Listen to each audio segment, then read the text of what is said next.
Wassail. So stop the video now and go and get your natal chart. Well done. So this is full moon reading. It's the full moon on Saturday. It's 8:17 in the morning and it's in Virgo. Just to get that out of the way. We're doing a reading. I'm downloading lots of information about how we need to approach this full moon and do for ourselves a particular kind of full moon ritual. This moon's a very isolated moon. It's very hidden from most of the other planets. The only planets that can see it, because all the planets are more or less over here. The sun's in the middle, and then you've got the earth, and then the moon hiding behind it into this vast, open emptiness that's not affecting us. And this moon is an anchoring moon. It's about anchoring something from your natal chart from a planet that's hidden. So at the moment, it's like we can sneak into that planet and that energy quite safely and look at what it is that we need to lift up, bring back with us, and then let go into the void of nothingness because it's no longer helping us move forward. So it's kind of sneaky opportunist's moon. There's something a bit thrilling about it, like we're all going on a mission. So get your chart. What you need to look at, first of all, is have a look at where your moon is, just so that you know. When you've done that, the three important planets that I want you to look at are the three planets that the moon is actually able to be affected by energetically. The planets that can see it as it hides, as the moon hides behind the earth. So that's Pluto down at the bottom in Capricorn, and then it's Gaia, Uranus, and Mars. Now, because Mars is there, Mars's energy is this divine fury. And Gaia, Uranus, is the thing that comes in to break everything up. It's the rule changer. It doesn't like anything that's old and static. It likes to push through and create brand new frequencies and energies. So we've been given a chance to bring a very deep-seated, in some cosmic connection on our natal chart, in the planets that can't be seen, the ones that we can put an anchor in and run down to. We've got to go down there and find that thing that's our particular current sort of trigger with this moon, so that we can sneak off with it. I'm quite excited about this. You don't have to do it at 8:17 GMT. You can do it a day either side. You know, these planets and bodies move very slowly. Their energies rise to fullness and then come back down. So they're very big time frames. So a day or either side of the actual full moon is still in that proper energy to do this little ritual. So what do we need to do? We need to look at what house, so what aspect of your life is your anger in. Not your anger, your Mars. But at the moment it's representing this opportunity to look at something very deeply rooted within you that is a kind of a divine rage. So have a look at what house it's in on your chart and what planet's working there, or the nearness to it. You've got to find a way to work out what's close around it in many ways, just to see the kind of energetic elements pushing down into the same space. But to begin with, just find Mars and in which house is it. So where is your hidden resentment? Then I want you to look at that energy in the circular charts. When you were born, what was it making good or bad connections to with the different coloured lines that they use to help you? What feels like it's in harmony with that? And that may also give you clues as to how this energy of sacred rage is rooted within you. But also, the point is, it's very tangled. Everything's terribly tangled. And this is a chance to do that with a kind of a safety net on. It's like this moon is in Virgo. It's Persephone. She's coming out of the darkness, but at the moment she's still in the underworld, Pluto, Hades, that energy down there that's looking. This is a chance to take that Plutonian energy and give death to that root of your sacred anger and transform it into something new, to bring a springtime, blossoming, moving forwards energy to it. So what are we going to do? I don't really know. I just know that I need to explain what we've got to do. And then I don't know about the cards. It's just because it's a reading. So I've got the Moonology. I've also got Tall and Titchy Thoth, and I've got Odin. The one thing I know is that we need to be, or I need to avoid cards at the moment, apparently, with complicated images. This has to have a sense of, like in the Thoth, you know, there aren't images as such. There's a different picture, but it'll have 8 wands on it if it's the 8 of wands. So it's about looking deeper into the messages of the cards, because there's something about the energy of when we have a tarot card, it has an anchoring energy. So when we're learning, like on the tarot course, we're learning the anchoring energy of a card. Now, when we read a card, we flash read, because we're used to the cards, the energy of the card, the anchoring point that it comes from. And then we see what the card is trying to give across as its message now by reading into the energies. And that could be very close to the anchor point, or it could be very distant from the anchor point. But it's the swim between that gives you a sense of where the story is, because you know where you're coming from to get to this energy. So that's what we're kind of, or I'm supposed to be. I'm supposed to be really good at doing that today, apparently.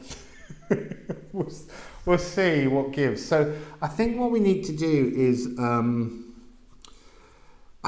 you see, the thing is, to me, it's going to be one of the other planets, and I don't want to do a card reading for each of the planets to say, what are you anchoring into there? Because it won't be the same for you, because they'll all be in different houses. So somehow we need to be focusing on the energy of the planets in play. So let's start with the moon, and then we'll do, well, I don't know, let's just start with the moon. I'm a bit overexcited because of this. I am downloading this whole ritual thing sort of now. It started when I was in the shower, and so I'm trying to not lose my focus. So the moon. This Ran. This is like water goddess. She is pulling. She's got a net. She is the frequency that is protecting you. You know, she is the goddess of the seabed as such. She's not actually the waters, but she powers the waters.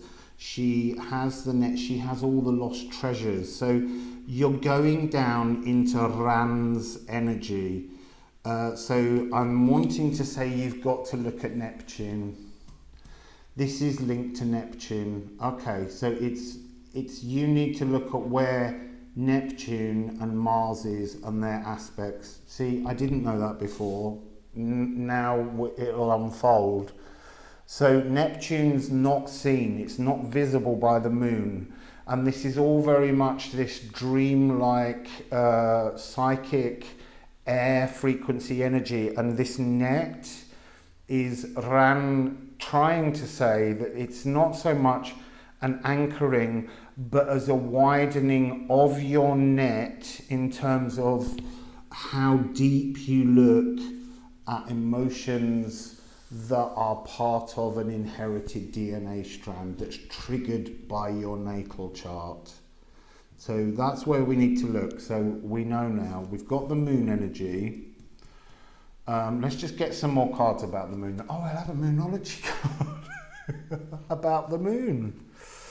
So I've sat with these decks as well for ages, separating them and counting them and moving them. And even the cards then were being quite comical. So there's a lot of laughter around. All morning there's been birds in the garden that have this little trill sound that's very much like laughter. There's a rippling, there's a lightness to this, but it is a very, I think that's why it's that kind of cheeky, sneaky running around in the dark. We are spreading a net, but while that net's there, we can run all over that net. And so we are going to retrieve something in a kind of cloak and dagger way that's a little bit kind of, you know, laughable. So, moon.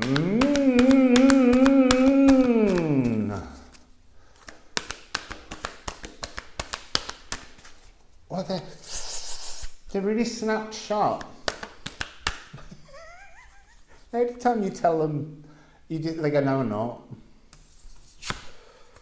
So nothing is yet set in stone. It's a mutable moon. This is a mutable moment. This is fabulous. Nothing's set in stone yet. This is like having, it's like having a magical pathway. It's like being told that there really is a little stardust trinket down the bottom of that place if you want to dare yourself to go down there and get it. It's quite funny, and every time I look at these two cards, there's really, really incredible playful energy.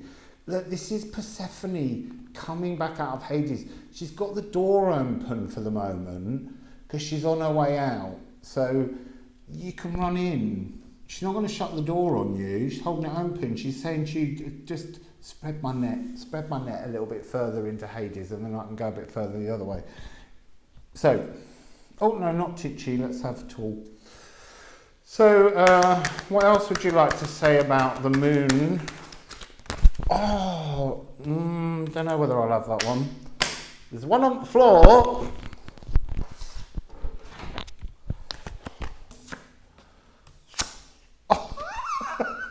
Yeah, it's not about emotions or anything like that. We've got the Five of Cups, which was the one I wasn't sure that was caught on my arm. We've got the Nine of Cups, and then we've got the Ten of Cups. This is about realigning emotions. It's telling you that there's this massive treasure. It's tiny. You don't have to. It's not like you're going to get down there and go, "Oh, I can't lift it." There's a precious treasure down that pathway with this full moon, and you can go and get it. And it's got something to do with a deep-seated, rooted, ancestral story. I want to say to look at how possibly deep your version of where you're going is, because everyone's going to be different. Have a look at where your moon is when you were born, and then have a look at where the moon is now, which is obviously round here. It's in Pisces, but it's kind of in theory in terms of the sun sign, but where it's right round in Virgo because it's opposite because it's a full moon. That's why it shines so brightly. So have a look at that, and it will give you a sense of the distance of the emotion that you're working on currently, that you need to go and cast this net and run down and go and get this little treasure and retrieve it. So let's look at Mars with Odin. So Mars. Actually no, sorry, Neptune. We have to do Neptune first. So can we have Neptune? Neptune just came straight out and flew and landed on the floor. It's an ancient healing. So, there is this great smoking, cleansing energy on this card. It's like everything is looking towards spirit. Everything is looking towards the beginning and the end, the nothingness. That's what it's to do with. It's that looking the moon's dark side will be facing into the empty universe from where we are at that point in terms of our solar system, and that energy can just be run with and then sort of smoked off into the distance. It's like it's almost like running down there, grabbing a cloak that's some dirty secret, and you putting it on and just running all the way back with it, and then when you get back with it, you take the cloak off and you burn it. You get rid of it. You release that frequency. It can no longer be part of any energy within your body. Oh yeah, see, look, and that's what she's doing. She's releasing the darknesses within her body. So that was good, because that was just my mouth running off with itself. I had no idea what I was saying then. A lot of people say that all the time. Confidence is the key to your success. New moon in Leo. So, confidence is the key to your success. This is talking to me about how this is sacral healing, solar plexus sacral. Confidence is the solar plexus, and you've got to, it's saying confidence is your key to success. By having confidence, you're able to carry the energy and join the sacral energy, the emotions that the moon is dealing with, this dark emotion that you're running down to collect. You can do that if you have confidence, because you're joining your soul, the seat of your soul, into this I don't know. I don't want to say meditation or thought process. You could go and skip and dance. You do whatever you want. How you see this planning out at the moment, you're just looking with your birth chart at how these energies match and flow in with each other. So, slow down.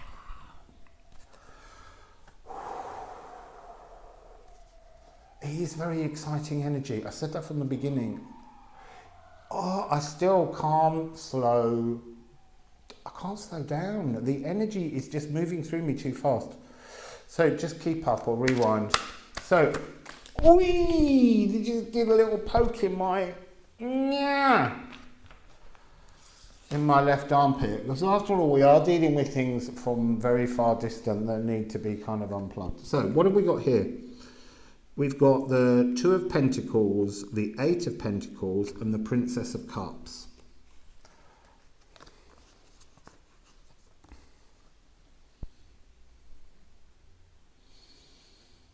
So I'm beginning with this one because it was first. This is Saturn in Capricorn. There's a double yin and yang, but the energy that's coming from this card for me right now is this is the cycle. This is like the moon, the energy imbalance. That's where Ran is, and then this is the healing that air is taking you to, and the whole course is to kind of run around to complete this cycle and come back and release. And it's a change. It's a really important, wonderful energy. How far it stretches is determined by what part of that journey you're currently on. It's really weird lighting in here. It's a bit like it's gone a bit sort of like dark and moony. The sun's hitting a plastic chair out there and it's slightly taking my eyes out. It's because it's a bit late here, and this studio is designed for the summer where you don't want to get any sunshine, and in the winter I can't always get enough light in, even though these two walls are just pure glass.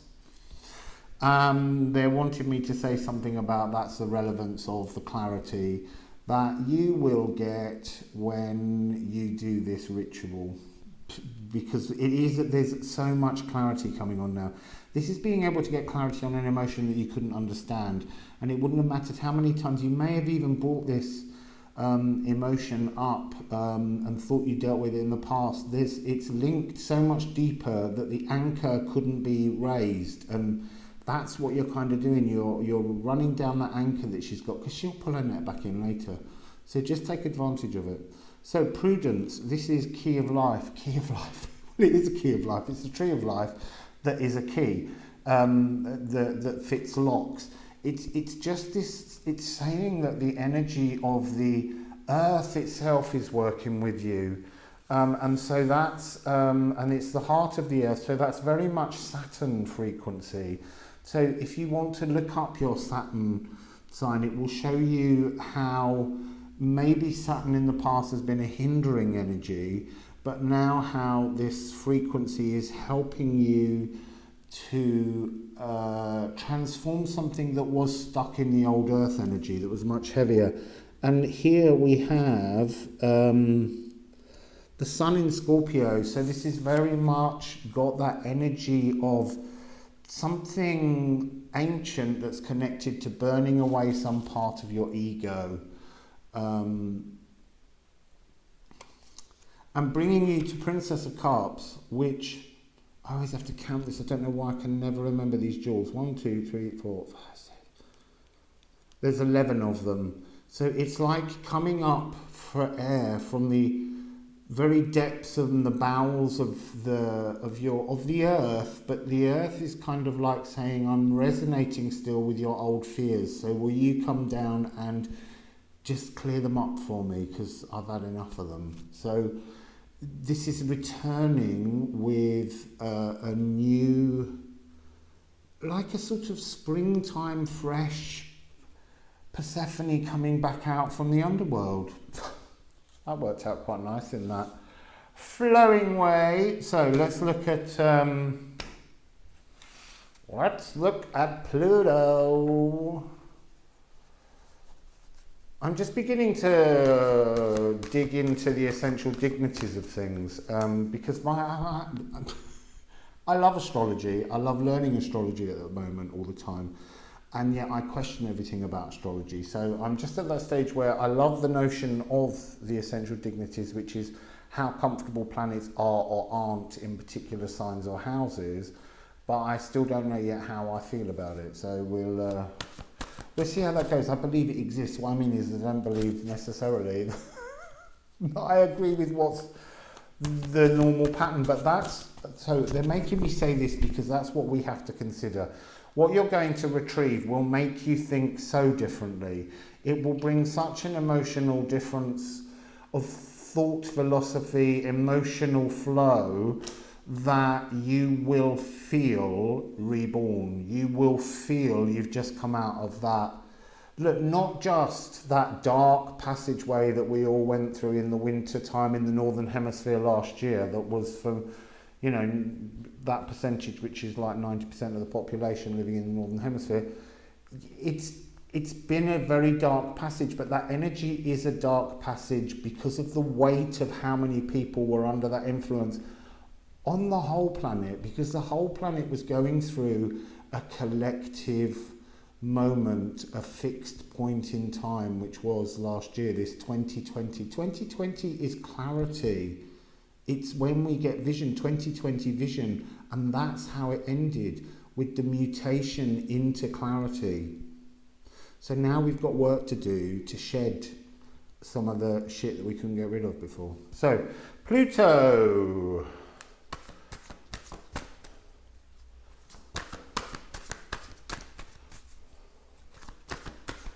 There we go.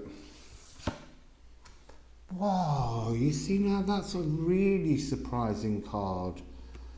But it's so beautifully perfect. Look, Pluto's all on his own in Capricorn, and everyone's been by and they've all gone, hey, and gone off to a party with Saturn in the stellium, which is the new frequency. And so Pluto's all left on his own, and he doesn't really, he's heading towards Aquarius, but as far as I'm aware, he's not very comfortable in Aquarius, so he's gone all a bit shy, so he's been a bit sweet, it would seem. This is a harvest. This is being able to work with this energy of Pluto in a really positive way, to go and see this ancient trauma that exists, and just going down and collecting that trauma and bringing it back and rebirthing it into its nothingness so that you can be rebirthed. It's like,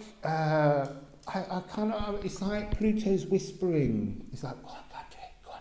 It's like encouraging you, really, really, and that's not normal Pluto behaviour. So let's get a Moonology. Pluto and the Moon. Hold your vision, fixed moon.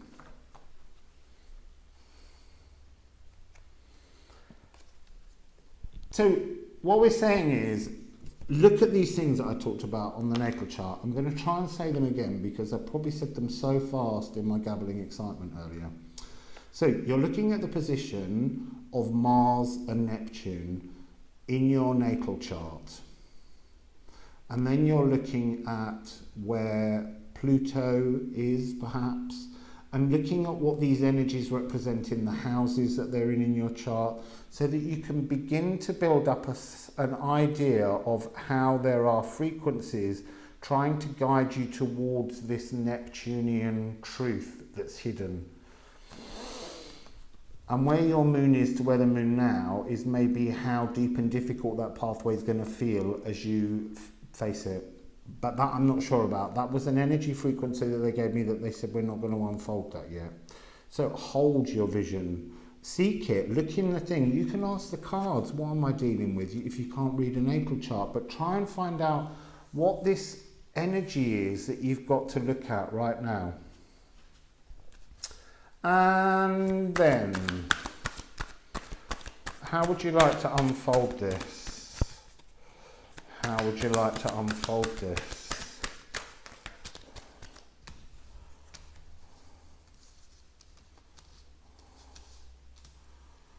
Now, there's 4 cards, but I'm looking at them in the way that I've pulled them out, and there's something about them that's saying I've got to actually just unfold them in the other way. Yeah, then it makes sense. Hold your vision, because this Chariot is about non-movement. It's about retuning. It's about this mirror in the middle, this frequency. You've got to change and focus your frequency. Hold the vision of the ritual that you're going to do. And it is this, they do want me to talk or mention the fact that, like when I made the marmalade, it was a 6-hour ritual that required focused attention. To do this, it requires focused attention. You need to seek, very quickly what it is you're looking at and hold a vision for it so that you can go and collect this energy and release it to the full moon to really bring an ending to something. But that doesn't mean it has to be in one great big block. It can be done with breaks and things in between. You set your own pathway. That's the important part of this. I'm just giving you some parameters around which to fix a journey if you want to do it. So you're retuning. You've then got the energy of love. This is talking about, it's Ran, it's this top deck, it's the moon. The moon is using its deeply hidden esoteric frequency, its true frequency, to hold open a sacred pathway for you down towards this Neptunian truth. Now, that Neptunian truth might not be in Neptune. It could be in any of your other planets that you will find your solution to. The point of the Neptune connection is it's an old DNA trauma that's been triggered because it's a tuning within your DNA that pulled that frequency towards you. It's this magnet, and we keep, every time you come alive, someone else grabs hold of that and it sticks to you, and then you overthink it and it becomes a distortion. We're going down now to clean up the distortion. The moon is working with Pluto. She's giving this pathway of love so you can pass through this. Pluto is Hades, it's the underworld. You can pass through this old, what you would think would be a fearful energy, knowing that there's nothing to fear because you're so completely protected in this walk that you're going on. So, and it's retrieving clarity. There is clarity at the bottom of that. This is the power card at the moment. Which is interesting. It's why they didn't put an ace here, they're saying, was because you had to understand that air is the dominant frequency here and air is the clarity. You're going down to get clarity. And then that brings you into Two of Wands, which is dominion. This brings you into yourself. This is that energy of a healed part of your soul that was distorted. Okay, so that was interesting. Does it need something else?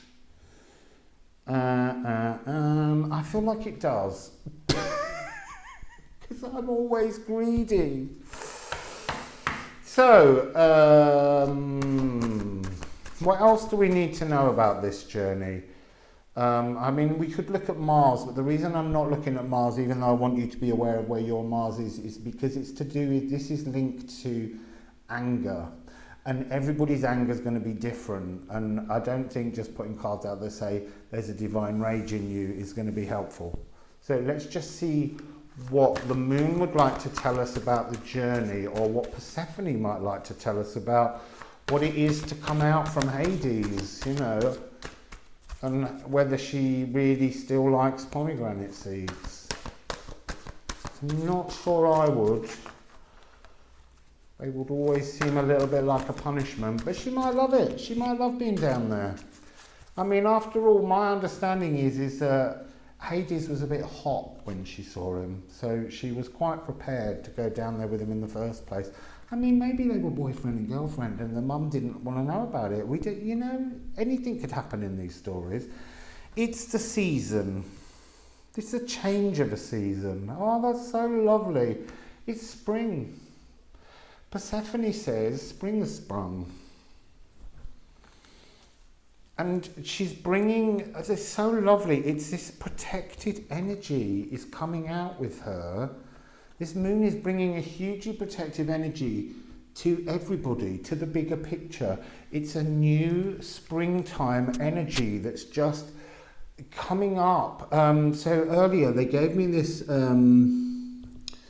image of the age of Earth and how a seed of air was inside the Earth, and it received its moisture and it started to grow, and then under the ground it's been growing, and now suddenly it's breaking free, and it's like a little tiny dagger tree that will grow into a great big sword of truth, clarity, Yggdrasil.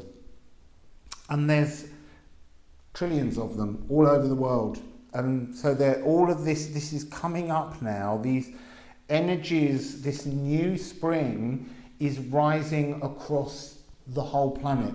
I don't mean that you're suddenly going to all have spring in the southern hemisphere. It's an energy of growth for the planet, the people, all things that are on Earth are going to start to feel this lightening clarity, this changing bigger picture that's coming upon us. So let's have Moonology or two. I won't be offended.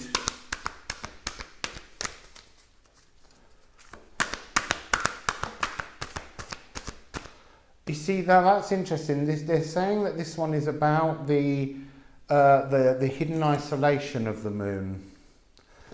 Okay, you and your loved ones are safe. New moon in Cancer. It's in its own home. It's like, look, you know, this journey that you fear going on, you're safe. It wants you to understand that no one around you is in any danger while you're on this spirit walk. It's a sacred energy. So think about, I don't want to say create a ritual that you then do on every full moon, because that's not the point. Every full moon will be different, and hopefully we might get something for the next full moon. We might not. It depends. The cosmos is up to some very interesting frequencies at the moment. So some of the time we will feel like we've got a kind of chance to have an energetic, spiritual letting out of breath at times, because there's a lot coming in and we just need that energy to just slide down. But we're safe. This is where we're meant to be. This is at home.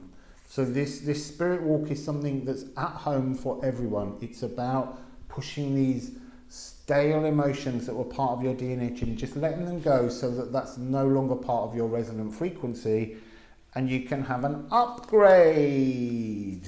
so that your frequency brings better things towards you, more clarity, more truth, because you have less fear of a shadow. So here we go. Oh, look, see, the Hanged Man. Everything will be different. You're going into a sacred spirit walk, and you will return from your sacred spirit walk safely, but seeing everything differently. This is Odin hanging from the Yggdrasil tree energy.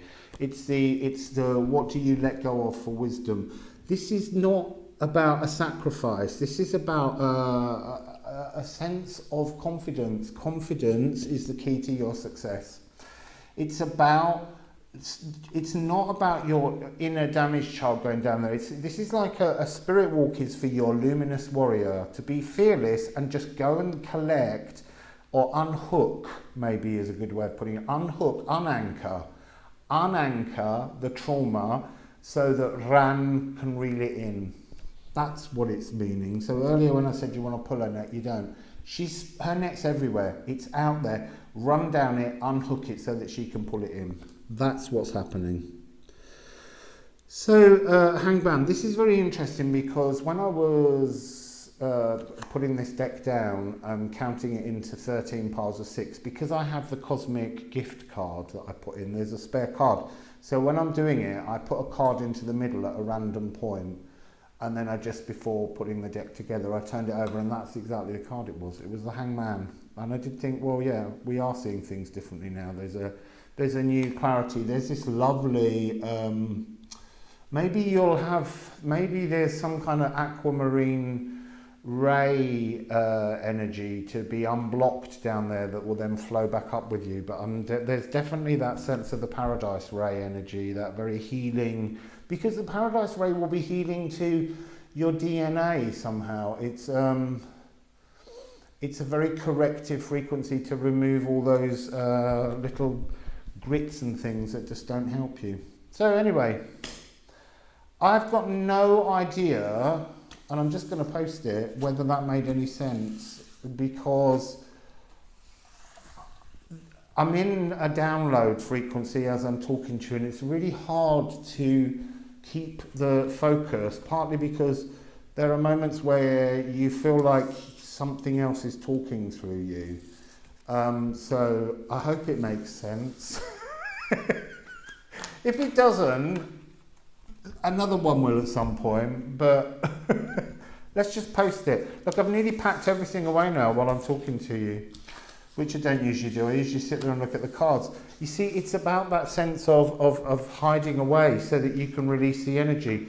The energies are wanting to be packed up and shipped out. So anyway, that's the reading for this full moon, the reading that wouldn't come out until it was time, which was today. So anyway, have a lovely full moon. I'll speak to you before then. I've got the Earth workshop to do, which I'm obviously still avoiding because it needs to come after this anchoring. This is very much still air and water energies, but you've got to quell the fire. You mustn't let the anger come up. That's the whole point. So you've got to be able to pick this thing up without being triggered by the anger.